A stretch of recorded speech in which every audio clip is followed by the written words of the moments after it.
টংলাৰ বৰজলাস্থিত হদিবা নদীত বিৰল প্ৰজাতিৰ বৃহৎ আকাৰৰ কাছ উদ্ধাৰ। ওদালগুৰি জিলাৰ টংলা থানাৰ অন্তৰ্গত বৰজলা গাঁৱস্থিত হদুমা নদীত আজি বিৰল প্ৰজাতিৰ বৃহৎ আকাৰৰ কাছ এটা উদ্ধাৰ কৰা হয়। উল্লেখযোগ্য যে সময়ে সময়ে বা উৎসৱ পাৰ্বণৰ উত্তৰ নদীৰ চুই গেট খুলি দিয়া হয় আৰু বৃহত্তৰ অঞ্চলবাসীয়ে জাতি ধৰ্ম নিৰ্বিশেষে একগোট হৈ মাছ মৰা উৎসৱ পালন কৰি আহিছে।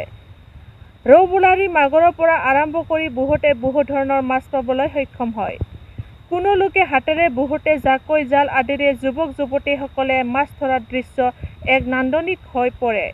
এনেহেন সন্ধিক্ষণত হঠাৎ আজি বৰজলা গাঁৱৰ যুৱকসকলে বিৰল প্ৰজাতিৰ বৃহৎ আকাৰৰ প্ৰায় ৩৫ কেজি মানৰ কাছ এটা কোনো ধৰণৰ আঘাত নিদিয়াকৈ উদ্ধাৰ কৰিবলৈ সক্ষম হয়।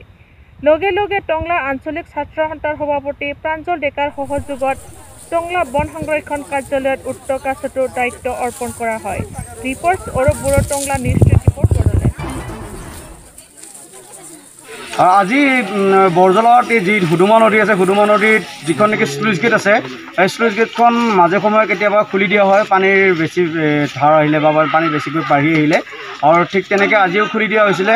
আৰু স্লুইচ গেট খুলি দিয়াৰ সময়ত আচলতে গাঁওবাসী ৰাইজে একেলগে তাতে মাছ ধৰিবলৈ নামি পৰে পানীত। আৰু ঠিক এই সমান্তৰালভাৱে আমাৰ বৰজলা গাঁৱৰ যিসকল যুৱচাম আছে, ডেকা ল'ৰাসকল আছে, গোটেইবোৰে নামিছিলে আজি পানীত মাছ মাৰিবলৈ।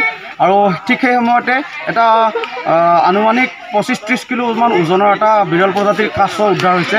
আৰু অতি সচেতন যুৱক আচলতে আমাৰ যুৱককেইজন, তেখেতসকলে কোনো ধৰণৰ আঘাতপ্ৰাপ্ত হ'ব নিদিয়াকৈ উদ্ধাৰ কৰে। কাছটো উদ্ধাৰ কৰি পেলাই আমাৰ ৰাজহুৱা যি শিৱ মন্দিৰ আছে, শিৱ মন্দিৰ প্ৰাংগণলৈ লৈ আনে আৰু লগে লগে মোক খবৰ কৰিছে। আৰু মই ফৰেষ্টৰ আমাৰ টংলাৰ যি ফৰেষ্ট অফিচ আছে, ফৰেষ্ট অফিচত গৈ পেলাই যোগাযোগ কৰিলোঁ আৰু ফৰেষ্টৰ বিষয়ববীয়াসকল আহি উপস্থিত হৈছে। কিছু সময়ৰ পিছত আমি চিন্তা চৰ্চা কৰিছোঁ। ফৰেষ্টৰ বিষয়ববীয়াসকলৰ উপস্থিতিত আমি ঐতিহাসিক যি দৰঙৰ খটৰা মন্দিৰ আছে, খটৰা মন্দিৰৰ যি পুখুৰী আছে, এই পুখুৰীত এৰি দিয়াৰ বাবে আমি চিন্তা চৰ্চা কৰিছোঁ। আৰু ধন্যবাদ জনাইছোঁ বৰজলাবাসী আমাৰ যি যুৱকসকল আছে তেখেতসকলক, যে বিৰল প্ৰজাতিৰ কাছটো তেখেতসকলে কোনো মানে আঘাতপ্ৰাপ্ত নোহোৱাকৈ যে উদ্ধাৰ কৰি আনি পেলাই কাছটো এক নিৰ্দিষ্ট সুবিধাজনক ঠাইত এৰি দিয়াৰ কাৰণে চিন্তা চৰ্চা কৰিছে, তাৰ বাবে ধন্যবাদ জনাইছোঁ।